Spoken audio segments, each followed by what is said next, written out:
Yo, what's good, PML? This is HD, your host for the ESPML. We're bringing you news around the league of PML, whether it be breaking news, injuries, stats, standings, power rankings, and things like that. Here it is. We're going to jump straight into the injury report headed into week one, brought to you by Papa Green. Thanks, HG. This week's injury report is brought to you by Velocity Power, one of the most trusted brands and names in the solar game in the country. The first up is going to be Von Miller of the Buffalo Bills. He's out 8 weeks. He's on the injured reserve with a dislocated ankle. Now, the Buffalo Bills brought in Leonard Floyd to tag team and potentially have one of the most dominant pass rushes in the league, and they're going to be missing their big guy for 8 weeks now. Next guy on the list, Ryan Jensen. He's going to miss the entire year. He's going to be out for 39 weeks. He's got a kneecap, and there's been rumors that this might actually end his career. He's on the other side of 30. Offensive line had injury history. It's a big blow to the Bucks team, who's already possibly selling off some of their older pieces. Next on the injury report list is Kyler Murray. He's going to be out 8 weeks. 8 weeks, also on the injured reserve with a partial tear of his ACL. That injury might actually play into what the Cardinals are trying to do, as they have a couple top draft picks, a team that is selling off potentially some of their pieces and looking forward to the draft with Caleb Williams, Marvin Harrison, and some other studs. Jonathan Taylor also missing 8 weeks as a knee cartilage issue, and their backups, expect them to look on the waiver wire, expect them to be in trade talks, because Jonathan Taylor was going to be the absolute focal point of that rush attack. Obviously, thought they were going to have a dynamic pairing with Anthony Richardson. See how they can make up for those carries. Last of this, top five for the injury report here, Jalen Ramsey, also out with a knee cartilage issue, going to miss 8 weeks as well. He was pairing up with Xavier Howard to be one of the best 1-2 duos of the league.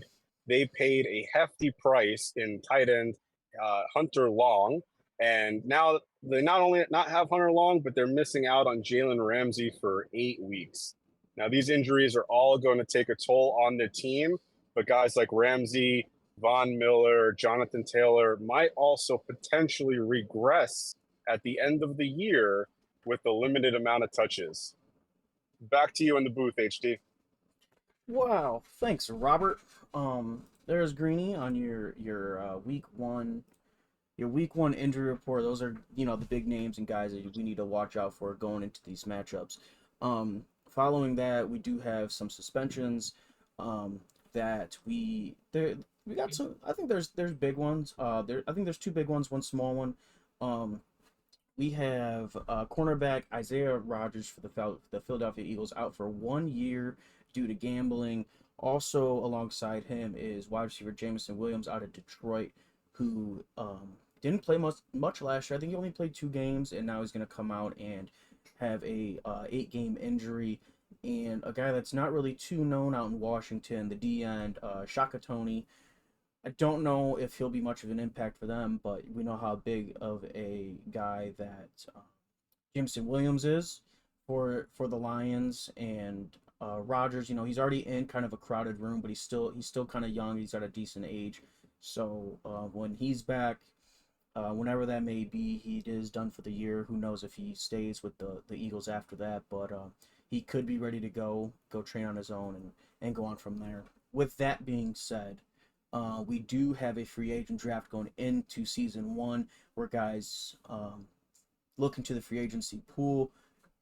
It's kind of like a draft order, just like a regular draft. It's kind of like an NBA draft lottery style to how they get their picks.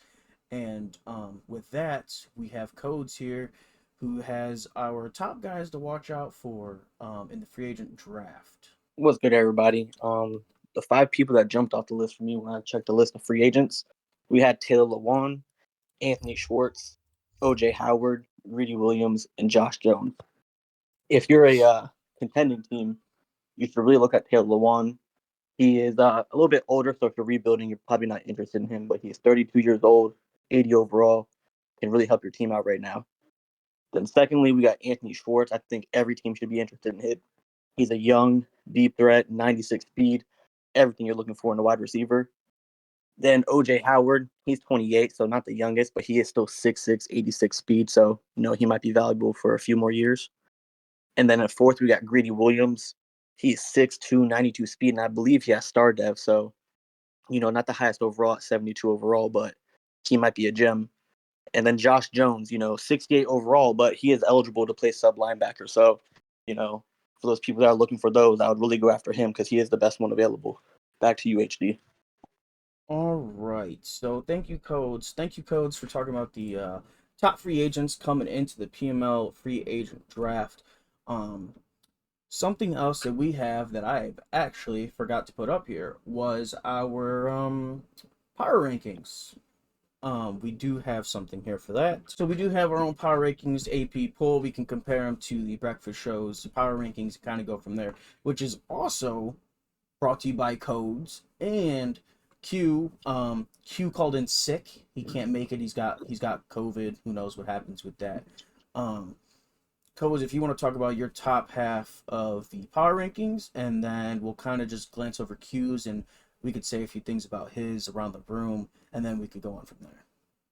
All right, the two people that I really want to focus on is number one in the power rankings. That would be Matty and the Chiefs. I'm pretty sure it's pretty obvious why he's number one. He was our last Super Bowl winner, and he's got the best team in Madden with the best quarterback and the tight end. So it's pretty obvious why he's there. And then secondly, I want to talk about Cook. He was really, really high ranked, I believe, number 2 in the coach power rankings last year. But the reason why he's so far down is his team. His team is not very good, one of the worst. So that had to knock him down a little bit. And now we'll start with you, SP Dot, calling in, caller number 1. Power rankings 17 through 32. Is there anyone there that kind of stands out and you question, or you think they should go right there? It's a perfect fit. What was there anyone there that you want to touch on? I've been a little surprised to see Vet at the bottom of a lot of people's rankings, to be honest. I agree that he could be bottom 5, but in that last spot, the Commanders are a good Madden team. They have that good defensive line.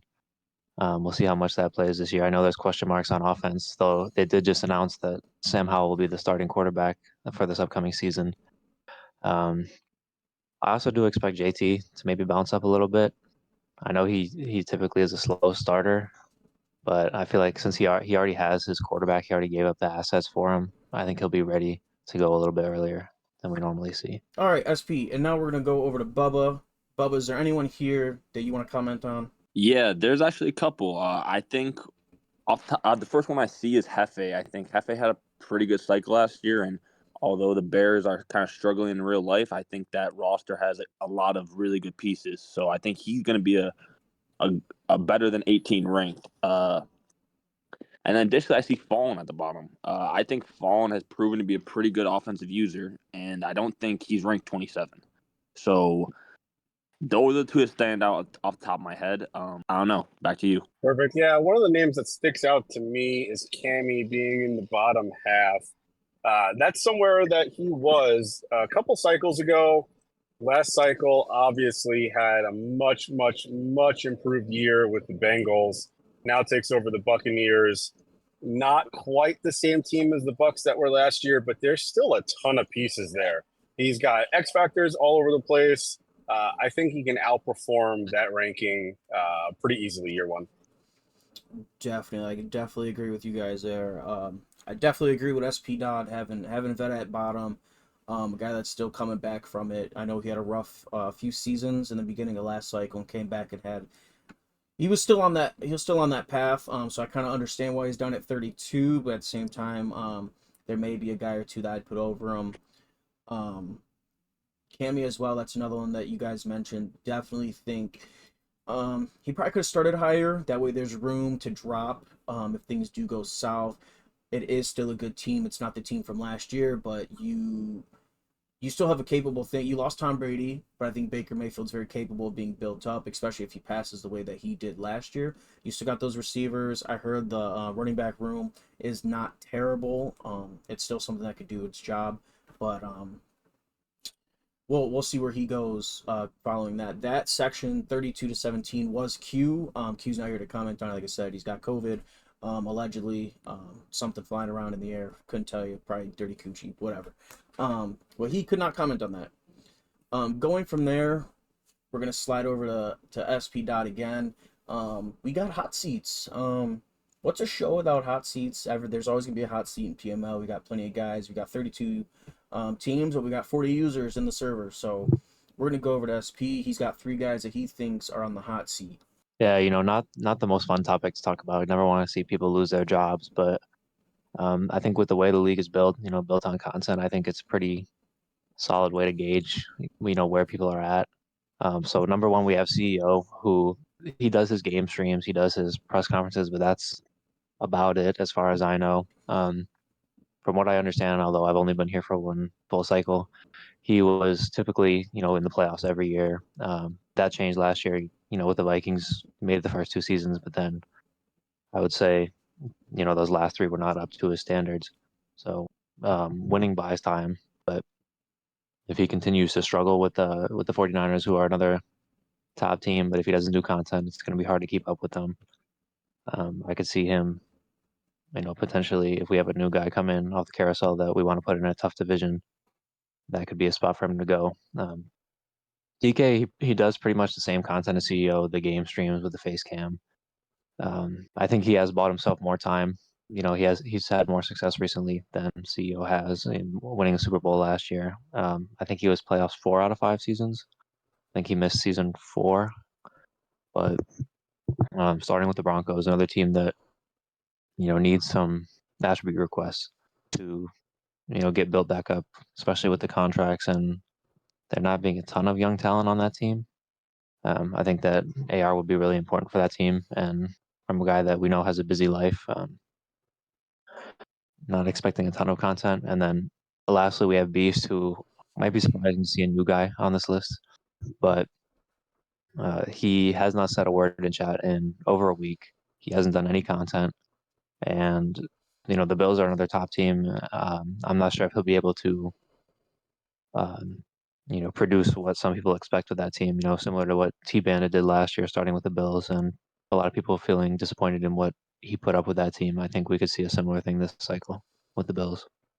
Yeah, so basically you want to see more than guys just taking streams and submitting it for content, because that's kind of looking at like cheating the system, if you kind of ask me, just because you have to play your game and stream it anyway.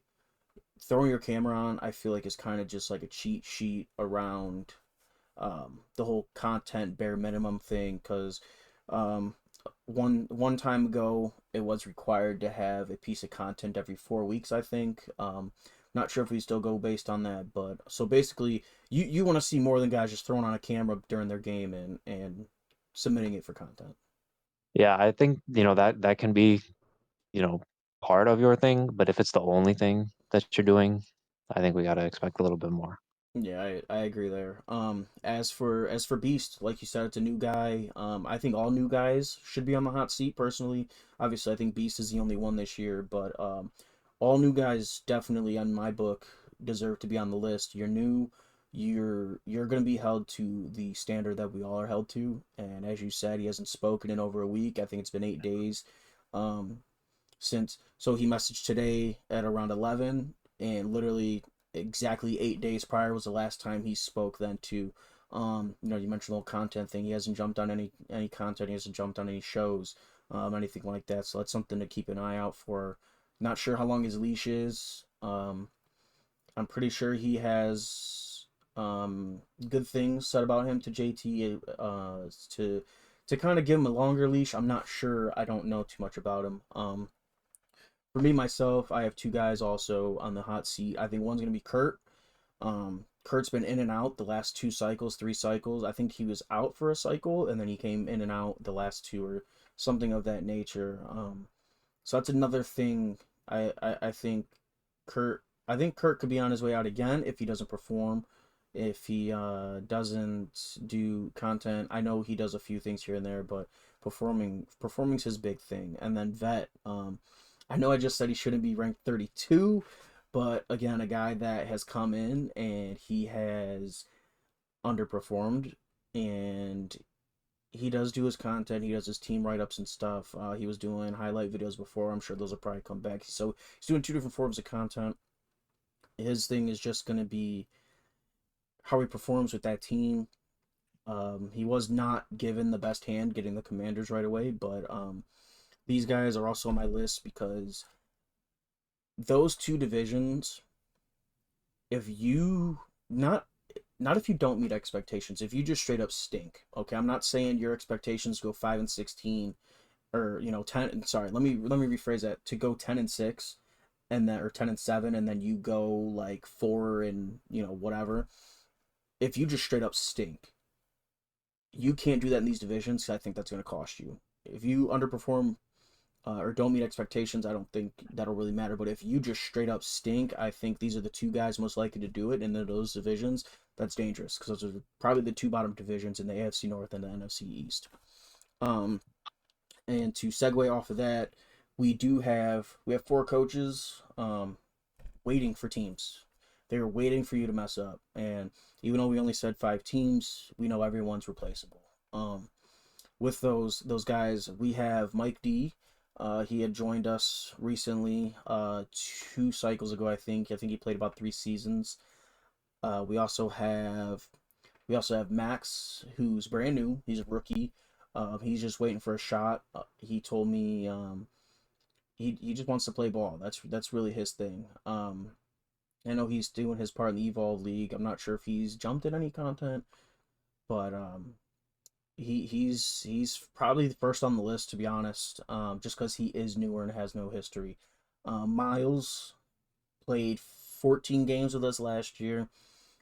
Won 0 of them. One of them, I think him and A-Rod, they kind of just split and went from there. And then our beloved Bubba, he's been here since 2019. He is a vet. He was having some, I don't know what to call. We'll just call him suspension problems before. Maybe he didn't have them last cycle, but I think a main thing for him last year was just kind of his attitude towards the team he got and how he handled the cycle. But prior to that, he was on the hot seat with his issues of getting in trouble almost every season. So those guys are waiting for you guys to mess up. Don't do it, or you'll definitely hear about it. Going from Free that, my man. free Bubba apparently. Just got hacked. Yeah, they're saying free Bubba outside. So going on to that, we got some nice matchups coming up this week. We'll go around the room. We'll pick our guys. We'll say a comment or two on why we picked them. Our first matchup that we have. The first matchup is this one was brought to you by Mr. Injury Report Greeny. He has chosen the Falcons and Panthers. Greeny, go ahead and tell us why you picked them, and then just give us your winner after that. Yeah, I think this is going to be a great game, and the storylines behind it are very intriguing. Neff beat JT last year, talked a whole bunch of shit. Neff had a really good season 5, had a lot of momentum, and a much better offense and probably team that he started off with last cycle. On the other side, JT probably doesn't want to hear from Neff again about losing to him. And he's got his quarterback. I don't think he's going to be having a slow start that he's usually notorious for at the beginning of the cycles.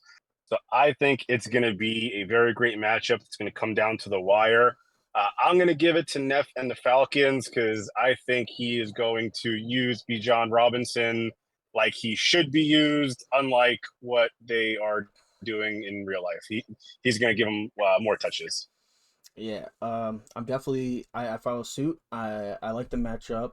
It's a history here.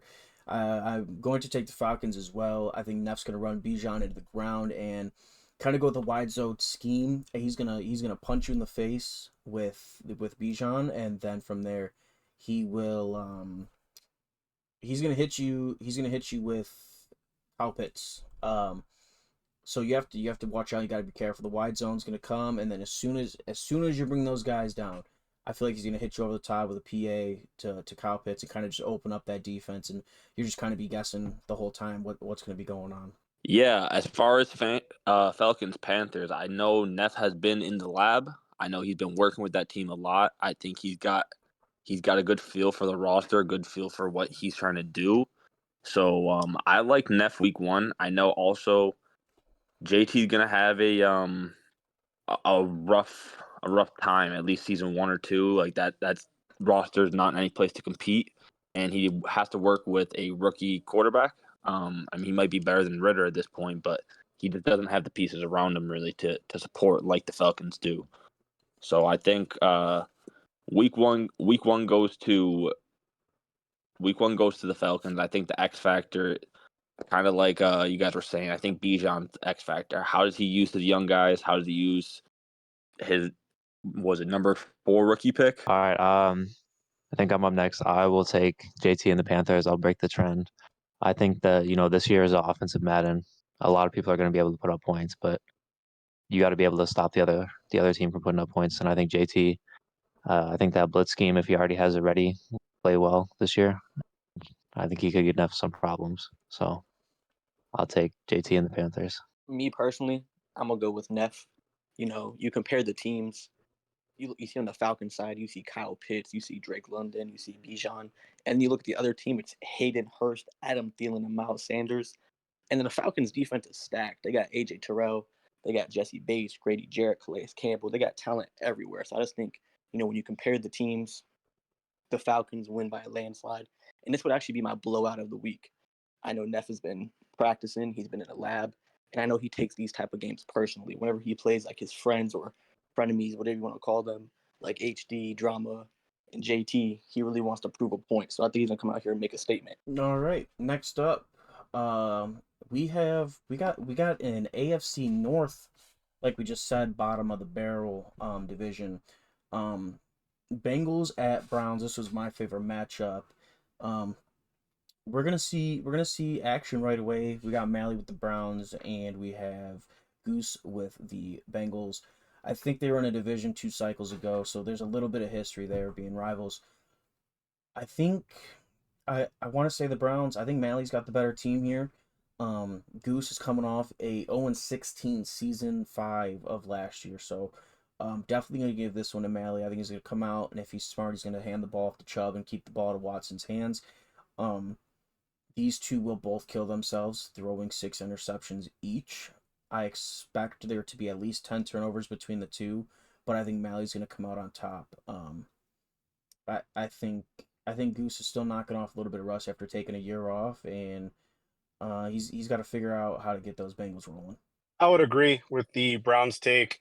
And my take starts and ends with Zadarius Smith and Miles Garrett. And that's pretty much all I have to say about that game. I think they take over. So I'm gonna go with Goose, and while I do think you guys are spot on. I think also like the game leans into what the Browns should be good in this year, and I think Mally can play a safe game.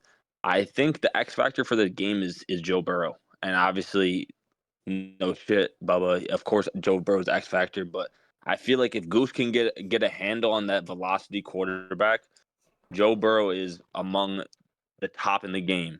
Like as we saw with Cam yesterday, that can transform your game and turn you a contender.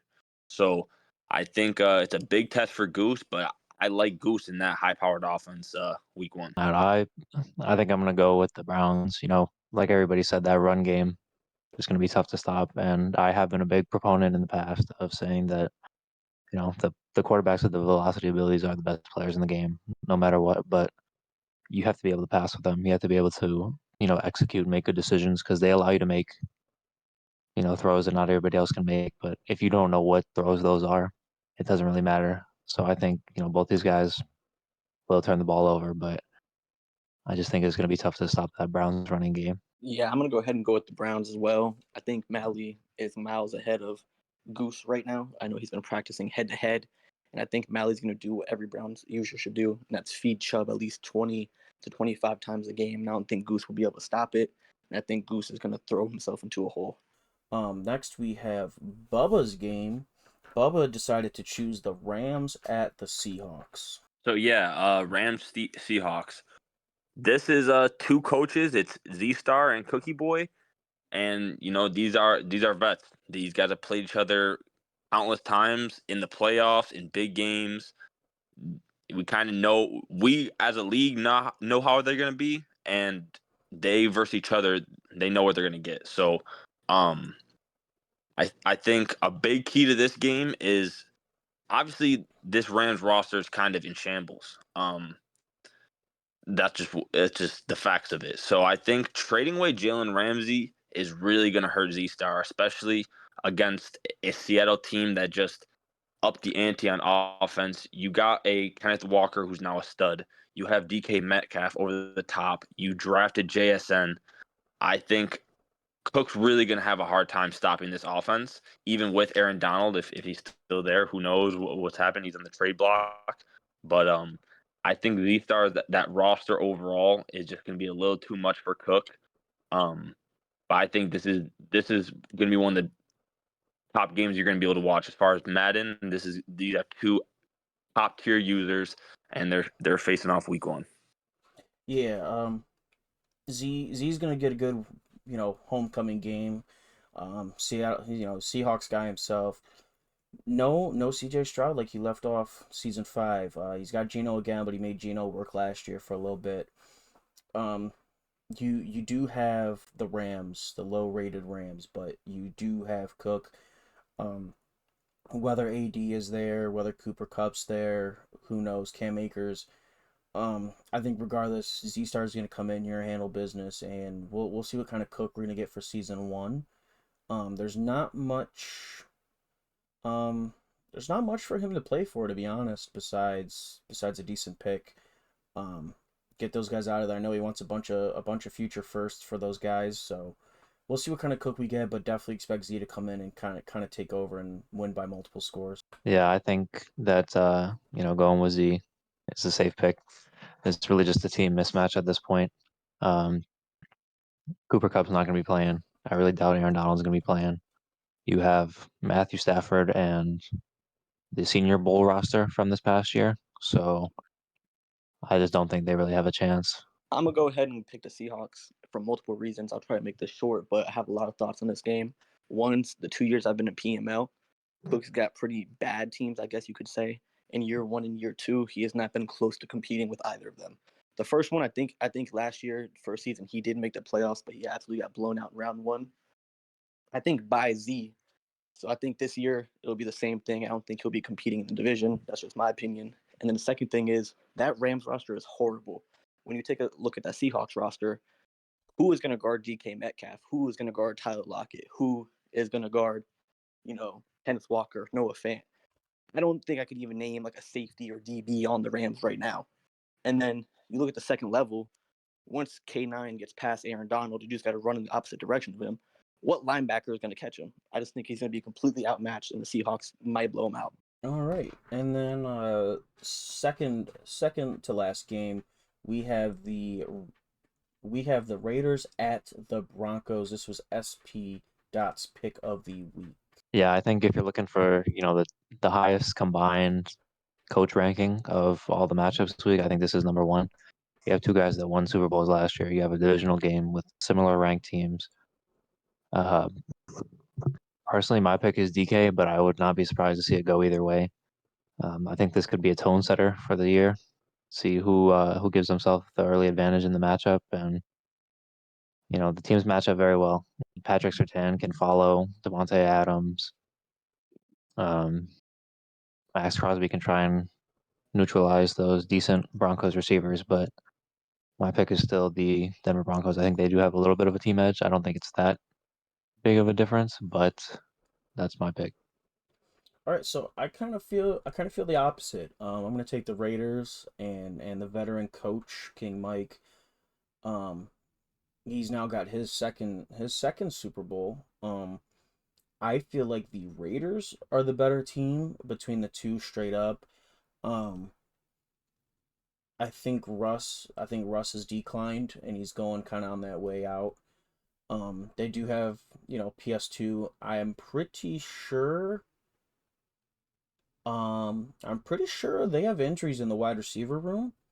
Uh, I'm not. I'd have to double check that. I'm pretty sure they have season long injuries in the receiver room that I think will kind of bring the offense down even more. So you probably kind of see the running back, which DK offensively is a great ball runner. But I think Key Mike's gonna have something for him. I think Mike can make Jimmy G work, and Josh Jacobs and Devontae Adams, and get the offense moving. They are missing Darren Waller this year, obviously, with him moving on to the Giants. But I'm definitely gonna take the Raiders in a closer game. Yeah, I actually agree with HD here. I think I don't think the Broncos are bad, but I am pretty sure Russell Wilson is now star dev, and that definitely hurts. He's just kind of an old bridge quarterback now. He's no longer a guy you can kind of hold out on it and really rely on. So I do actually give the Raiders the roster advantage. I think, especially the way the game plays right now, I think Josh Jacobs is a top tier back. I think Devontae is still a really solid receiver, and you might have to, work to get Jimmy to run the offense. But I think the way Mike plays, he's not going to put too much on Jimmy G's plate. He's going to run the ball. He's going to play good defense behind Max Crosby and the first round rookie Tyree Wilson. Like, I think it's that roster is set up for him to succeed at least for this season. I think, like you guys are saying, DK is a top user as well, but I just think Mike's got an edge this week. All right, yeah, I'm gonna go with Mike as well. I definitely agree that the Raiders are a better roster, and I think a few points to make here. Each cycle DK's been in, he's had a great interior force, Chris Jones and Aaron Donald. That's why he's able to play that aggressive run stopping defense. And then you look at the wide receivers, he's had Tyreek Hill, McCole Hardman, Travis Kelsey, Cooper Kupp. Like HG said, I'm pretty sure they might be without KJ Hamler and Cortland Sutton. I think maybe we'll have to see. And then he had Matthew Stafford and he had Patrick Mahomes, but whenever Patrick Mahomes got hurt, he was pretty inconsistent with the quarterback play. DJU had a good rookie season. He had a sophomore slump, and then he had an average third season. So whenever he doesn't have that X factor quarterback, he's highly inconsistent. And if you look at the trade block, his whole team's on the trade block. I've never seen him do that before. I don't know if he's preparing to not be very good and start the rebuild.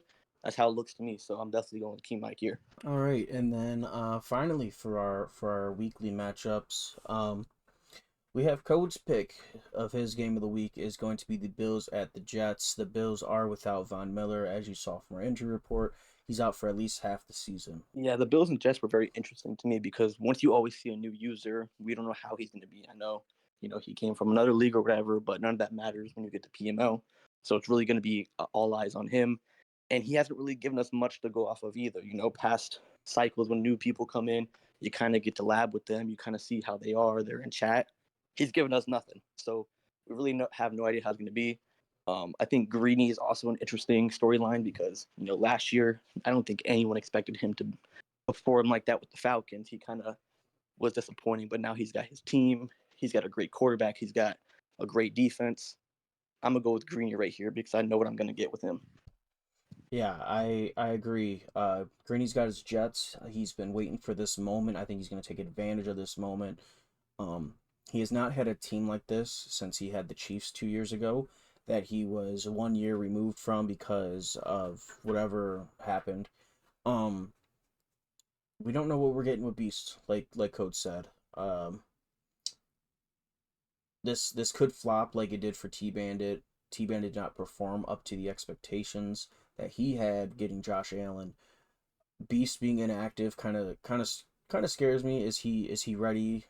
Does he think this is just gonna be a regular league where you don't have much comp, or is he out there labbing and being in the dark and getting ready? But I'm definitely gonna take Greeny here. I think he's gonna make A Rod look really really good. Garrett Wilson, Miko Hardman's gonna be a crazy duo for him, and I know he plans on getting his running backs going. I think Dalvin Cook is on the trade block, depending on your offer. So I'm definitely going to go with the Jets here. I think it'll be a close one, just because I hear that they have matched up before other places. So I'm gonna go with the Jets. Yeah, I'm gonna agree with you, and it pains me to say that, but I think at this point, like we were saying, we don't know what we're getting with what's his name, Beast, and this Jets roster, especially on Madden, is a really talented roster, and of course the Bills is a great roster as well. But you have Aaron Rodgers for at least week one. He's gonna be a superstar velocity quarterback. You have two solid running backs. You have Garrett Wilson, stud, and the speedster Miko Hardman, which even though he may not be great in real life, he's a Madden goon. Don't let that dude go deep. So I think, and then of course the defense is crazy. So I think that's a tough matchup for Beast coming in, and yeah, I actually really like the Jets this week. And Greeny. I will also go with Greeny. I think the team is better. Aaron Rodgers, one of the best quarterbacks in the game, although Josh Allen is too. But you have Garrett Wilson, you have um, Brees Hall and Dalvin Cook out the backfield. You have fantastic defensive line and fantastic secondary. So I think though the Bills are good, that the Jets are better. And then I think Greeny is a better user than Beast from past experience. So I would call it an upset if the Bills were to win this one. Right. So there you have it. Our 5 games of the week. Greeny had to drop out, so his picks will only be for what he said, which I think was the first 2 games. Next, finally, we're gonna have Bubba's Gus Smacker picks of the week. We got to start him, sit him here, and then he's gonna follow up and give us our sports books play with our games of the weeks. So yeah, thank you. I got a couple startup sit-em locks this week. So I think first off, it's Pat Mahomes. Obviously, it doesn't take a genius to know Pat Mahomes, top QB in the league, face of the NFL, face of PML, and then you give him to a Super Bowl winning coach. Of course, he's going to be great, but I think week one, this Lions team, although they're young, they're talented, in the future they may be good. They don't have much defensively right now. Aiden Hutchinson is still a work in progress. They trade away their top corner, Madden-wise at least, in Jeff Okuda. I think Mahomes is about to light this defense up. So I think if you get the chance to start him, he's a lock. I think on the flip side of that, you got Mac Jones of the Patriots. He's got a tough matchup against the Eagles. And not only that, that Patriots defense is not good, or that Patriots offense is not good. He's throwing to a Juju Smith-Schuster who has one knee.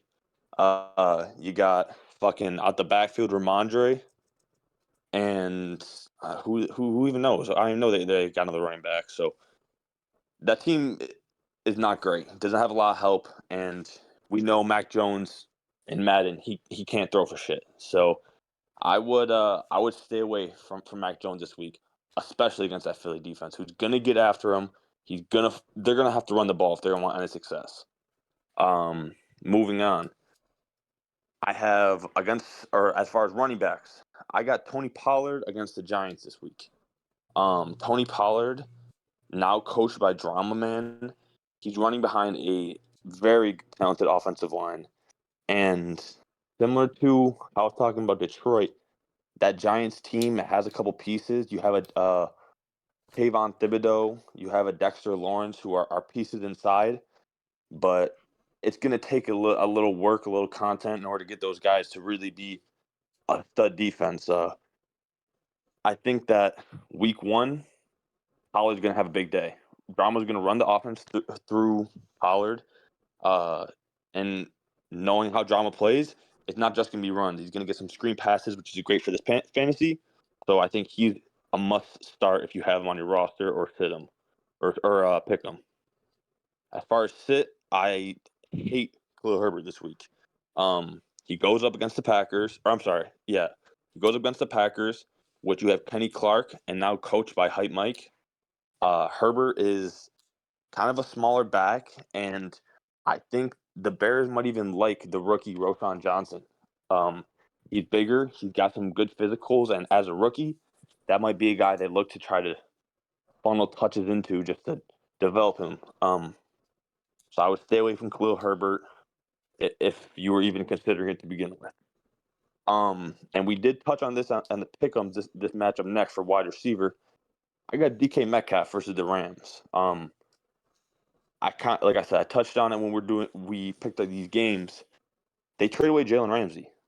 And that Rams defense is not great. If we're gonna get a big play out of this Seattle team, I like my chances with DK Metcalf. I think he's the clear wide receiver one on that team and Gino's favorite target, and he's got crazy physical intangibles that I think he's really going to showcase this week. And then lastly, I got DeAndre Hopkins versus the Saints. I think he was all the buzz this offseason. Where's D Hop going to land? He lands in Tennessee, but I really don't think it's going to be a great fit. I think between the direction we feel the Titans are going, I know we've talked to head coach D Lloyd, and I think that Hopkins is going to end up being more of the wide receiver two on his own team. I think they really like Treylon Burks. I think they're committed to their offensive philosophy, and I think Derrick Henry is going to get a lot of work. So I don't think this is great for Hopkins' fantasy outlook in week one or going forward. So I think Hopkins is a big hit this week, and I would try to move on from him if you have him in any kind of fantasy. And then lastly, we got the lock of the week. And actually, I talked to JT about this. I actually took out a mortgage on my house for content points. So we're locking this one in. This is big time. Again, we talked about this for a pick'ems. I'm gonna take Greeny to cover the spread +3. I think 3 is honestly not giving him enough credit. I think Beast is kind of going to be lost in the weeds. We've seen time and time again, a new guy comes in, that first game is never pretty. And then you add on to that, you got Greeny with his favorite team, with a great roster. He's ready. He's locked and loaded. We talked about it. Beast has been AFK.